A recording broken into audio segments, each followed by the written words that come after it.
भाभी आसानी से ना मिलने देंगी कान्हा से, पर उसे देखे बिना रहा भी तो ना जा रहे हो मुझसे। कहाँ है वो?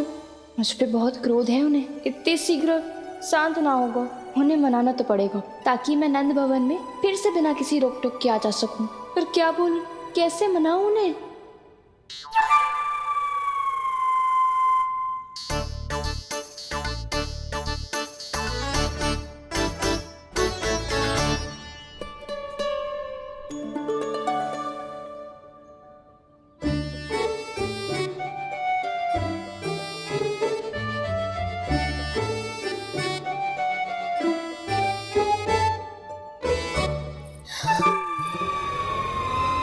वाह, जिसने मेरे लल्ला पर चोरी का आरोप लगायो, वो ही आज मेरे घर में चोरी चोरी प्रवेश कर रही है। नाना भाभी, ऐसी कोई बात ना है।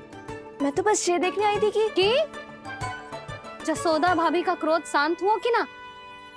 सुन ले जानकी, मेरा क्रोध उसी दिन शांत होगा जिस दिन तू सारी गोपियों के सामने मेरे कान्हा पर लगाया आरोप वापस लेगी। चोरी करेगा तो आरोप ही लगेगा ना जीजी। फिर से आरोप? सावित्री, तू भी? कल तक मुझे ये थोड़ी पता था जीजी कि आपका कान्हा सच्ची में माखन चोरी में पारंगत है। आशा करता हूँ कि आप सभी को नंदराज का विचार और संदेश सही से समझ आगो होगो।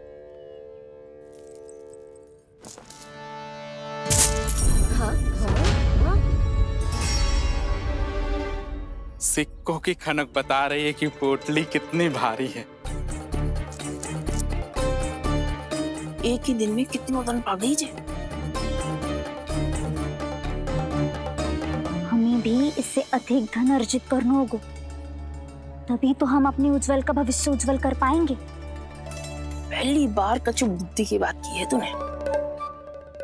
नंदराज, हमारे मन में आपका बहुत सम्मान है, पर हम जो करना चाह रहे हैं वो लोभ ना है, वो तो विकास है। हाँ नंदराज, हम अपना और अपने संतानों का भला बुरा सोचे बिना कब तक अपना जीवन इस प्रकार जीते रहेंगे? फिर पिछले 4 वर्षों से हमने आपको कर भी तो ना दियो है। मुझे तो लगता है कि नंदराज की बातों पर शांति से सोच विचार के बाद ही कुछ निर्णय लेना चाहिए। ऐसा मौका बार बार ना आता। नहीं, हमें सोच विचार कर निर्णय लेना है सबने।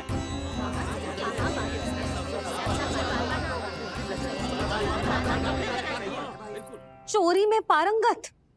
हाँ जीजी, उसने टोली बनाई है और उसका नाम भी रखा है चौर्य विद्या प्रसारण टोली, और आपका कान्हा उसका अध्यक्ष है। अच्छा, तो कान्हा पूरी टोली लेकर आया था चोरी करने तेरे घर? और नहीं तो क्या। पर एक बात बताऊं जीजी, मेरे बलदर को देखकर किसी का साहस ना हुआ भीतर जाने का, पर आपका कान्हा इतना साहसी है कि बिना भयभीत हुए इतने भयंकर बैल के निकट चले गए। सच्ची?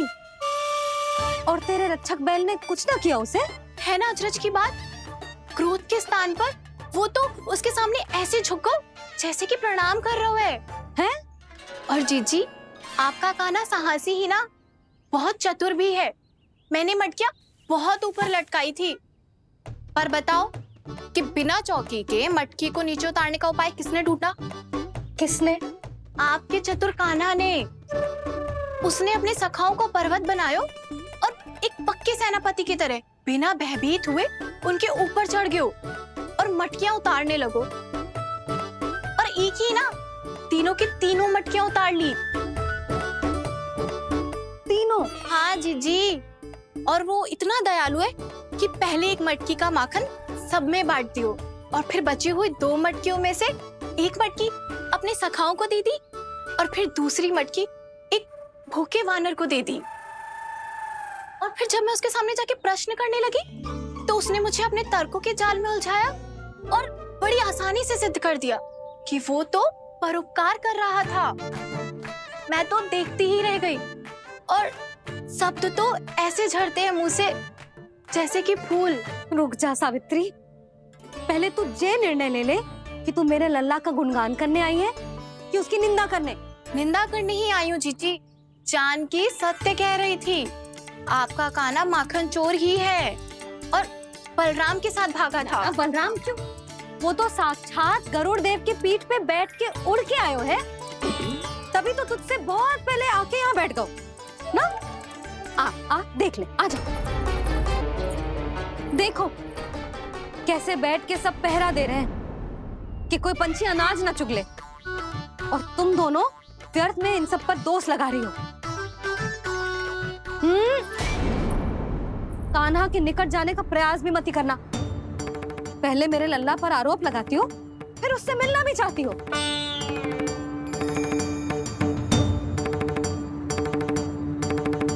पर जीजी चोरी, अरे उसे तो चोरी का अर्थ भी ना पता होगा। तुम दोनों को नारायण का भय भी ना है क्या? हाँ, मेरे लल्ला पर आरोप लगाने से पहले तुम दोनों को लज्जा ना आई?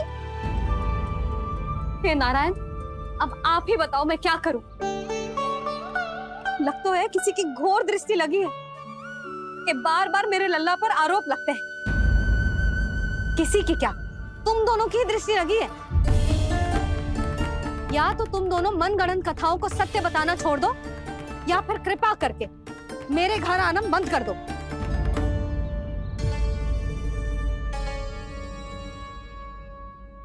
अब दोनों मुंह क्या ताक रही हो?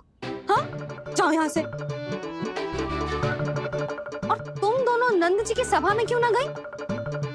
हाँ?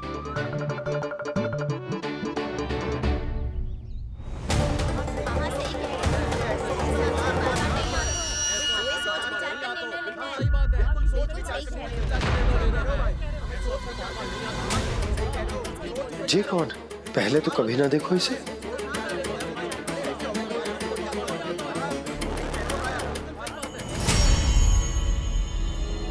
कहाँ को? बस करो।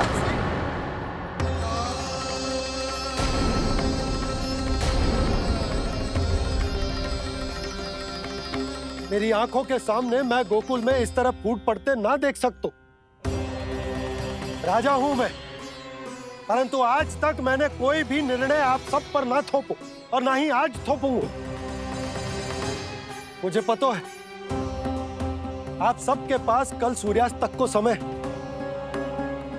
इसीलिए मेरी विनती है कि आप घर जाकर रात्रि को इस बात पर पुनः विचार अवश्य कीजिएगा। सोचिएगा कि कोई भी व्यापारी अविश्वसनीय रूप से सस्ता क्रय विक्रय क्यों करेगा, जब तक कि उसका कोई छुपा हुआ लाभ ना हो। हमें सोचना होगा कि कहीं हम उसके बिछाए जाल में फंस तो ना रहे।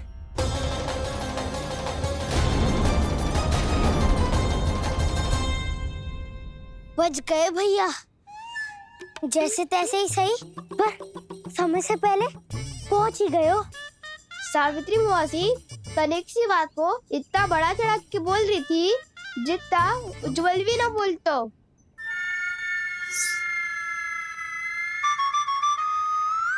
वैसे आनंद तो बहुत आयो, सच्ची। हाँ, बेहतर लगा तो माखन भी तो मिला और परोपकार भी होगा। बता कान्हा, और किसके घर जाना है अब?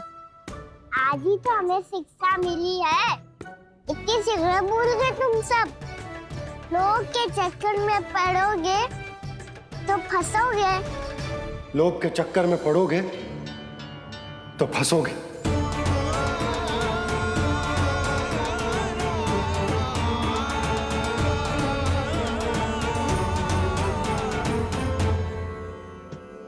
चोर, चोर कह रही है मेरे निर्दोष से बालक को। अब तो इन दोनों ने अति ही कर दी है।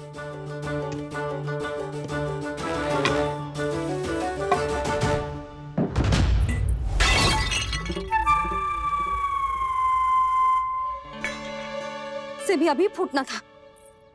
वैसे ही मैं इतनी चिंतित हूं। कैसे समझाऊं इन गांव वालों को?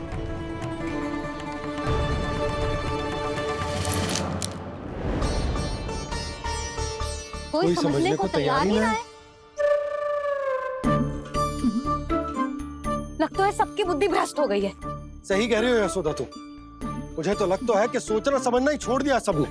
अनेकों तर्क देके समझा दियो, सिद्ध कर दियो, पर इनकी मोटी बुद्धि में कछु आतो ही ना है। यशोदा तुम तो तर्क की कह रही हो, मैंने तो उदाहरण देकर समझाने को प्रयास किया, पर अपनी बुद्धि के आगे कछु ना समझ में आ रहा इन गांव वालों को। क्या सारे के सारे गांव वाले मेरे लल्ला पर आरोप लगा रहे हैं? जी क्या कह रही हो तुम? मैं तो गांव वालों की बात कर रहा हूँ जो नारायण के नाम पर वचन देकर उस अपरिचित व्यापारी को अपने दूध, दही, घी, माखन सब देने को तैयार है। लो कर लो बात। मैं गोपियों की बात कर रही हूँ जो लल्ला पर माखन चोरी का आरोप लगा रही हूँ, और आज तो सावित्री ने भी लल्ला को माखन चोर कह के पुकारो है।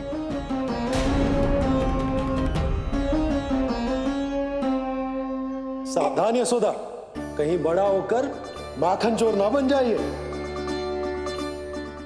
अच्छा, ये सब आप छोड़ो,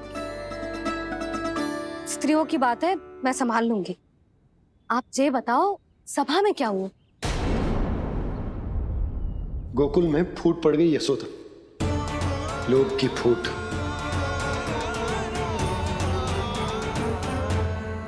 अरे रुको रुको रुको, व्यापारी जी रुकिए रुकिए। नंदराज ने प्रयास तो बहुत किया था व्यापारी जी, पर कुछ व्यक्तियों को छोड़ करके किसी के कान पे जूं तक नहीं रेंगी। इसका अर्थ फूट पड़ चुकी है लोभ की वजह से। बहुत ही शुभ समाचार लाए हो गुप्तचर। अब शीघ्र ही दिखेगा लोभ का चमत्कार।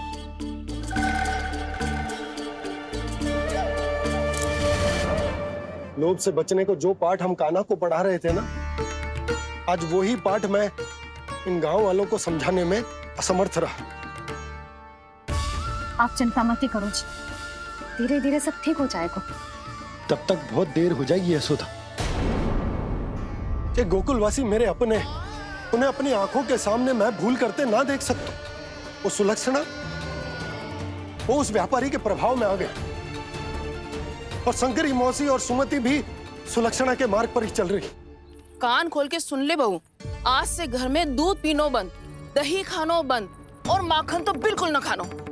पर मैया, पर किंतु परंतु कुछ ना सुननो मुझे। सुलक्षणा की जैसे धनवान बननो है कि ना?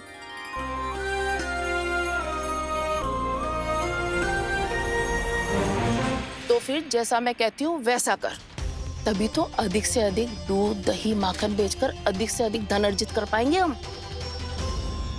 सुलक्षणा को उस व्यापारी की तरह धनवान बनना है और शंकरी मौसी को सुलक्षणा की तरह। ऐसे तो पूरा गांव ही लोभ में पड़कर कल उस व्यापारी के पास पहुंच जाएगा। अब तो फिर स्त्रियों को मुझे अपने ढंग से समझाना पड़ेगा। अब गोकुल वासियों को चाहे कोई भी कितना भी समझा ले, बुझा ले, ज्ञान बांटे, उन्हें केवल एक ही भाषा समझ में आएगी, लोभ की भाषा। लगता है आपके पास बहुत उत्तम योजना है व्यापारी जी। सब झटक लूंगा।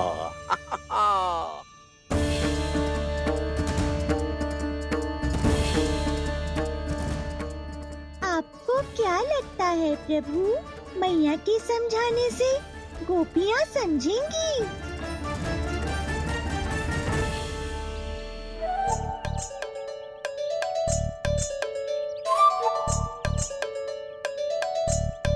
कान्हा, और कितनी प्रतीक्षा करवाएगो? अब बता भी दे, माखन चुराने किसके घर जाना है? इतना आसान ना है निर्णय करना, समय लगता है, सोच विचार करना पड़ता है। पर ये निर्णय किया कैसे जाए पता है मुझे। लगता है ये निर्णय करना पड़ेगा कि बचना कैसे है।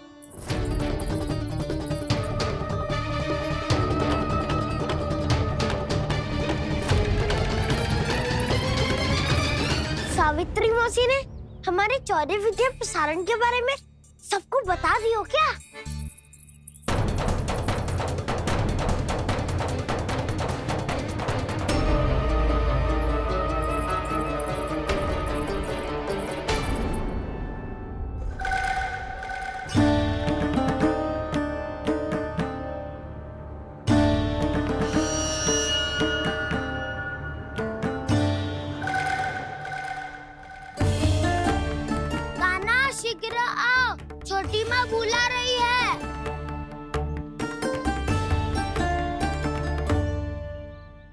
भी पड़ेगी और कुटाई भी होगी। चौर्य विद्या प्रसारण कल ही आरंभ हुआ था और आज ही समाप्त हो जाएगा। सब इतने गंभीर क्यों है आज? गंभीर तो होंगे ही ना दाऊ, क्योंकि मैया आज अच्छा वाला पाठ पढ़ाने वाली है।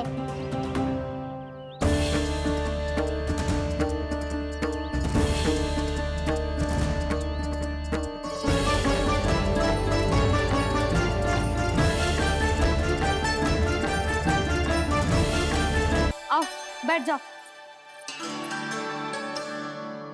जशोदा जी बता तो दो, सवेरे सवेरे क्यों बुलाया है हम सबको? रुको, इतनी शीघ्रता क्या है? पहले इन बालकों को कुछ खिलाने तो दो। अभी खेलने निकलेंगे ना, पूरी दोपहर दिखाई ना देंगे।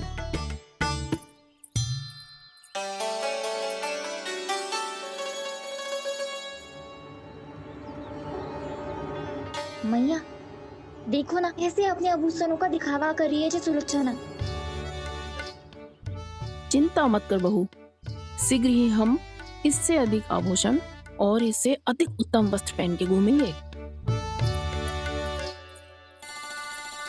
ये देखो तुम दोनों के लिए क्या बनाओ है मैंने। पूरे गोकुल में प्रसिद्ध मेरे पेड़े। चलो लो। यशोदा, ये तो बहुत सारे हैं। हाँ जशोदा जी, इतने सारे तो मैं भी ना खा पाऊं। क्यों दृष्टि लगा रही हो सुलक्षणा?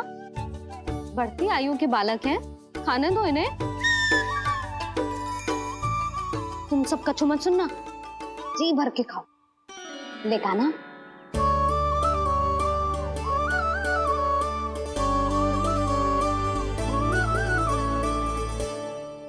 हे नारायण, मैंने अपने कान्हा को जो सिखाओ है, बस वे उसे स्मरण रखें और उसका पालन करें।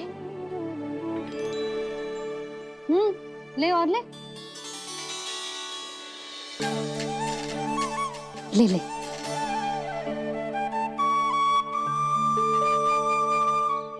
आज तो एक के बाद एक पेड़ मिल रहे हैं, वो भी बिना रोक टोक के। मैया दो के बाद तीसरी मिठाई बड़ी कठिनाई से खाने देती है, पर आज सादा लाड पेड़ों के माध्यम से जिता रही है। कछु तो रहस्य है। प्रभु, क्या आप भी वही सोच रहे हैं जो मैं सोच रही हूँ? कोई परीक्षा तो नहीं ले रही है ये? किस सोच में पड़ गए तुम दोनों?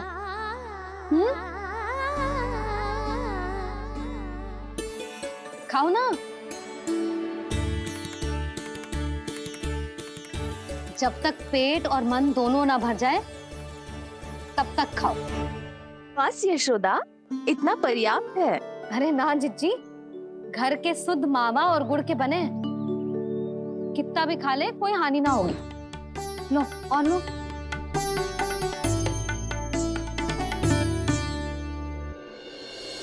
प्रभु, परीक्षा ही है ये तो खाए जा रहा है। कहीं मेरी दी हुई सीख फूल तो ना खाओ, सारा खेल बिगड़ जाएगा। सदैव स्मरण रखियो लल्ला, लोग बहुत भयानक होते हैं, बहुत भयंकर। जो एक बार हमारे मन में प्रवेश करके हमें भीतर से ही जकड़ लेते हैं, इसके कारण हम अधिक से अधिक और अधिक से अधिक पाने की इच्छा करने लगते हैं। क्या हुआ कान्हा, रुक क्यों गए?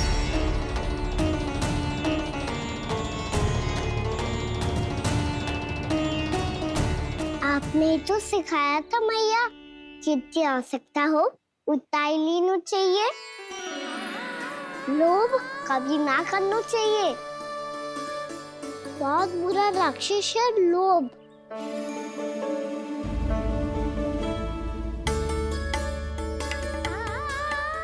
बुरा और खाने में कोई बुराई ना है कान्हा, ले ले।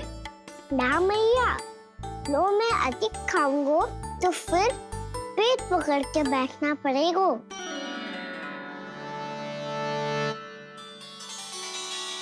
हाँ, मेरा भी पेट भर गया। कान्हा सही कह रहा है छोटी माँ, लोग बहुत भयानक राक्षस है। जो भी लोग के चक्कर में पड़ेगो वो बहुत बुरा फंसेगो। अच्छा जाओ, जाके खेलो तुम दोनों।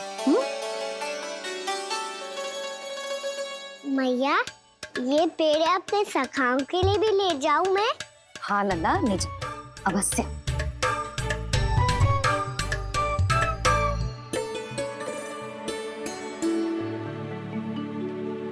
देखो, जो बात इन नन्हे से बालकों को भी समझ में आ रही है, वो तुम सबकी समझ क्यों ना आ रही?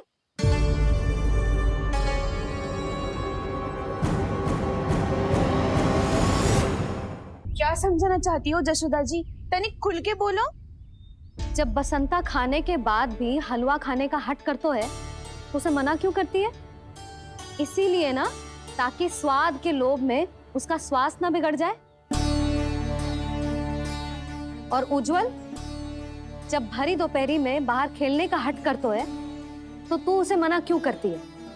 इसीलिए ना, कि खेल के लोभ में उसे लू ना लग जाए। हाँ, और पुराण पढ़ना तो अच्छी बात है ना? तो श्रीदामा जब रात में दीप के प्रकाश में पुराण की कथाएं पढ़ना चाहते है, तो क्यों मना करती है? उसे बता। ताकि कथाओं के लोभ में उसकी दृष्टि खराब ना हो जाए जीजी। तो इसका अर्थ तो यही है ना, कि लोभ चाहे पेड़ों का हो, चाहे पुराण की कथाओं का हो, या फिर अधिक धन अर्जित करने का हो, लोभ सदैव हानिकारक ही होता है। जे बात तुम ही सब ना समझोगी, तो अपने बालकों को कैसे समझाओगी? बोलो। हम सबकी मैया यहाँ क्यों आई है? डांट पड़ी क्या? चौरी विद्या प्रसारण टोली के बारे में सबको पता चल गो क्या? चिंता के चने चबाना छोड़ो और ये पेड़े खाओ। भीतर और भी गंभीर समस्या पे चर्चा चल रही है। कैसी समस्या? लोग की भयानक राक्षस की समस्या। व्यापारी जी, नंद जी ने कल सभा बुलाई थी और आज रानी यशोदा जी ने सारी स्त्रियों को अपने घर पे बुलाया है। तो आपको नहीं लगता कि हमें कुछ करना चाहिए? करना तो चाहिए गुप्तचर। सबसे पहले हमें हाट जाकर गोकुल वासियों की प्रतीक्षा करनी चाहिए। सूर्यास्त से पहले वो सारे मूर्ख वहां आने वाले हैं, मेरे सामने नारायण के नाम का प्रण लेने। उन्हें चाहे कोई भी कितना भी समझा ले बुझा ले, उससे कोई अंतर नहीं पड़ेगा गुप्तचर। हमारा वास्तविक धन क्या है? दूध, घी, दही, माखन, यही ना? हाँ, तो श्री नारायण की कृपा से तो हमारे पास इसकी कोई कमी ही ना है। तो हम सब तो पहले से ही धनवान हुए ना। तो फिर जे गोधन अपने परिवार और संतान में बांटने के बाद जो भी बचतो है, वो तो हाट पे बिखी जातो है ना। तो फिर मथुरा के किसी अपरिचित व्यापारी के साथ माथा फोड़ने की क्या आवश्यकता है? जशोदा जी, हम आपकी और नंदराज की चिंता समझते, पर इसकी कोई आवश्यकता ना है। कुछ उल्टा सीधा नहीं करेंगे हम। विश्वास रखो जशोदा, हम जो कुछ करेंगे समझदारी से करेंगे। लोभ में आके कोई निर्णय नहीं लेंगे हम लोग, है ना? हाँ। अच्छा, अब चलती हूँ। बुलावे की सूचना पाके सब कार्य ऐसे ही छोड़कर आ गई थी।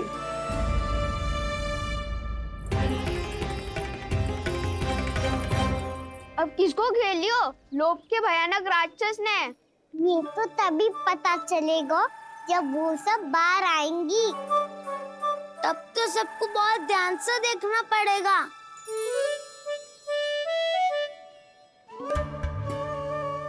देखना तो पड़ेगा दाऊ, तभी तो पता चलेगा माखन चुराने किसके यहाँ जाना है।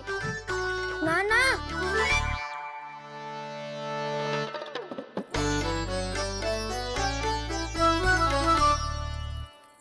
लोग का राक्षस तो उनके पास दिख ना रहे हुए है।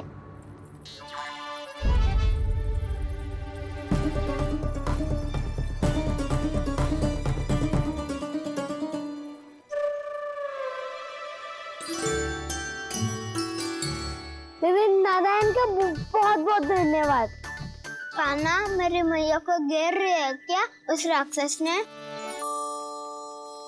यशोदा भाभी और नंद भैया कितने चिंतित थे ना। पक्का कछु ना कछु कारण तो अवश्य होगा।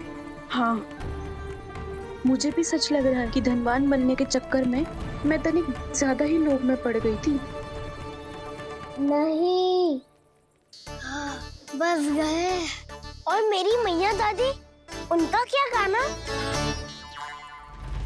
बहू, सुलक्षणा की जैसे ढेर सारा धन कमाने के चक्कर में लोभ में तो ना आ रहे ना हम।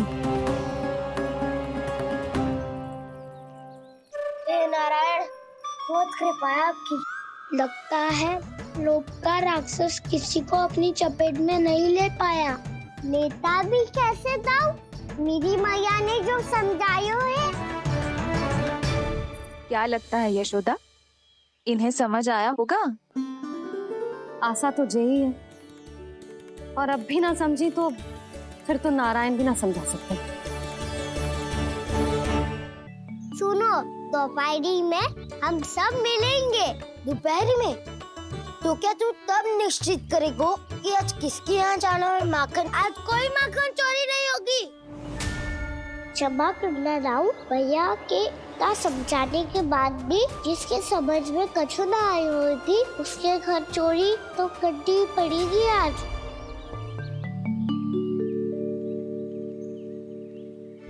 व्यापारी जी, सारी स्त्रियां एक साथ यहीं आ रही हैं। मेरे चक्रव्यूह में फंसने की इतनी शीघ्रता कि संध्या तक भी नहीं रुक पाई।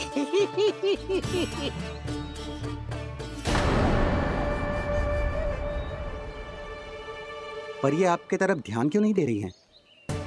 लगता है गोकुल की रानी ने इनको पाठ पढ़ा ही दिया। अब आपको ही कुछ करना होगा व्यापारी जी। करूंगा, अपनी चाल सबसे अंत में चलूंगा, किंतु अभी उनके लिए एक घोषणा ही पर्याप्त होगी।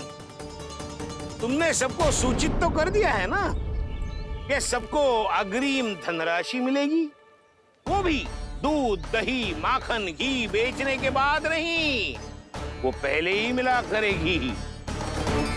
वो भी केवल एक दिन की नहीं, पूरे सप्ताह की। मैं बिल्कुल सही कह रही थी। यशोदा जी और नंदराज व्यर्थ ही चिंता कर रहे थे।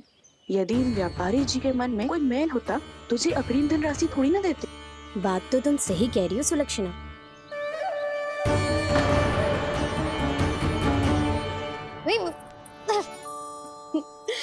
कितनी शरारत करते है तू? काजल लगाने दे मुझे। भैया, पहले मुकुट लगाओ ना।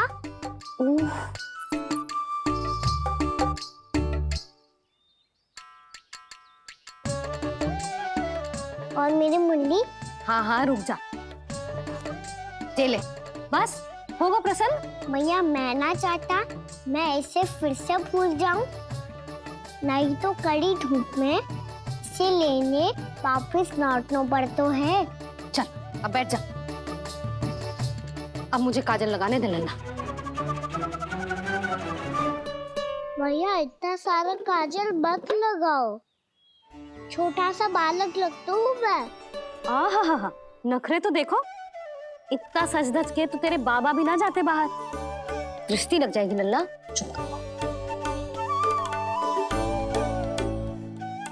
उनको तो आ सकता ही ना है भैया, वो तो गोकुल के राजा है। वैसे भी मुझे भी कम मत समझो, मैं भी राजा हूँ अपनी टोली का। कौन सी टोली? अपनी। ये क्या कर रहे हैं प्रभु? बता, कौन सी टोली? बालकों की टोली मैया, मारी खीर वाली टोली का।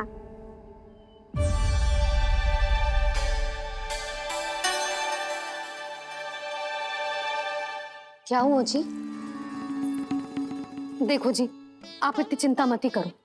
आप गोकुल के राजा हो और जे बालकों की टोली का राजा है, तो मैं भी जसोदा हूँ। मैं कोई कम थोड़ी ना हूँ, मैं भी गोकुल की स्त्रियों की रानी हूँ। मैंने सबको समझाओ है, सब समझ गई हैं। उपनंद भैया से बात करके आ रहा हूँ अभी अभी। पता चलो है कि उस व्यापारी ने अग्रिम राशि का लोभ दिया है सबको। मुझे ना लगता तुम्हारे समझाने का कोई लाभ हो।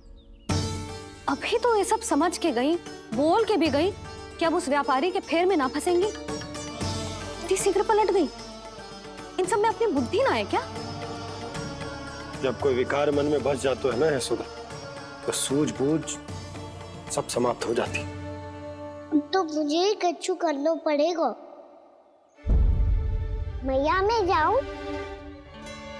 हाँ तू जा।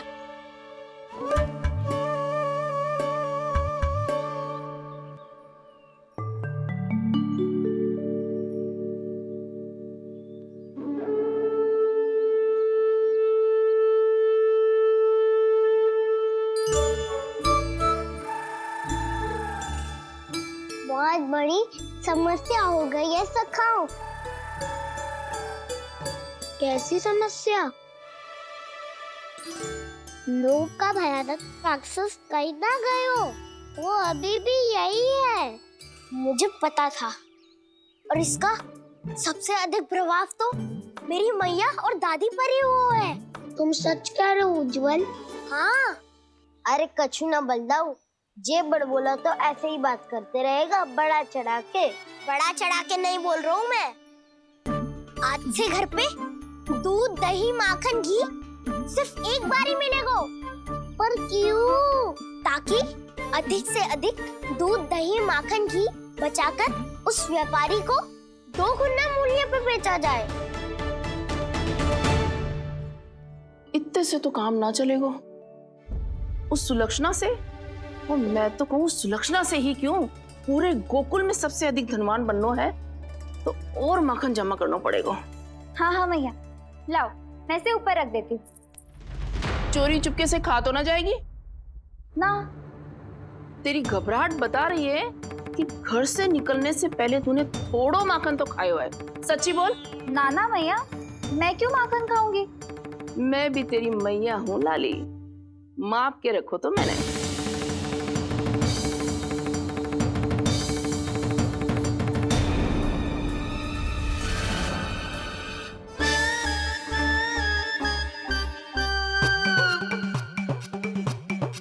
हाय रे, तूने तो सच्ची में माखन खायो है। तनिक भी लज्जा ना आई तुझे? असत्य बोलने से पाप लगता है मैया, और जितनी बार आप माखन नाप रही है उतनी बार डंडी पे लगा माखन आप स्वयं चाट रही है, और दोष मुझ पे दे रही है। वो तो बस मैं इसलिए चाट रही थी कहीं व्यर्थ ना जाए। और तेरी जीभ है कि तीखी मिर्ची। एक तो मैया से बहस करती है और चोरी चुपके स्वयं खा के मैया पे दोष भी धरती है। हे नारायण, कैसी बहू दी है मुझे। जा दूर हो जा मेरे कक्ष से, और माखन के तो आसपास भी दिखने की आवश्यकता ना है। इस चटोरी को तो कोई भरोसा ना है। माखन को तो सुरक्षित स्थान पर रखना पड़ेगा।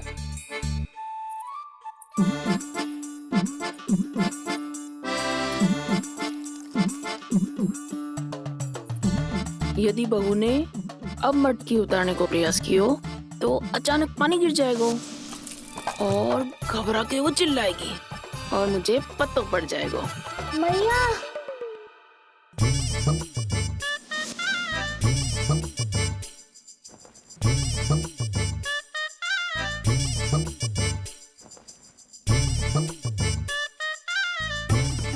ये माखन तो मैं किसी को छूने भी ना दूंगी, तभी तो बनूंगी धनवान, बहुत धनवान। मैया माखन बेचने कहीं अकेली ना निकल जाए। ये तो पता भी ना चलने देगी कि कितना धन मिलो है। इन्हें अकेली धनवान ना बनने दूंगी मैं भी बनूंगी धनवान, बहुत धनवान। पहले तो जब चाहे तब भरपूर माखन खा सकता था, पर अब दोनों तो ऐसे संभाल के रखती हैं कि जैसे माखन की मटकी ना स्वप्न का कलश हो। मेरे यहाँ भी ऐसा ही हो रहा है। नारायण का बहुत बहुत धन्यवाद। नंद जी और यशोदा जी की बातों में आने से पहले ही सत्य का पता चल गया।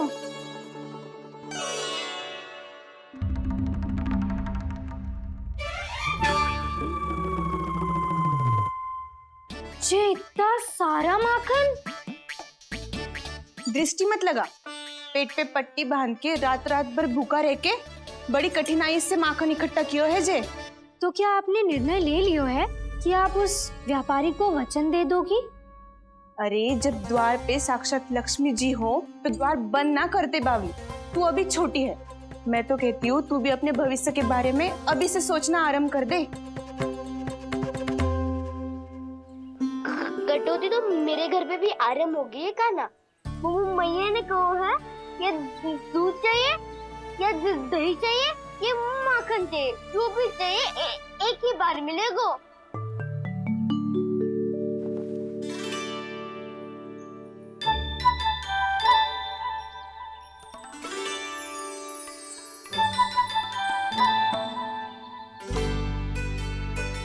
तब हमारी टोली को ही कुछ करना पड़ेगा।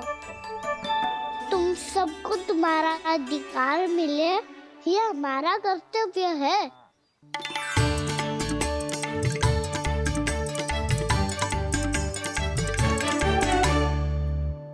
अब हम कछु ना कर सकते यशोदा।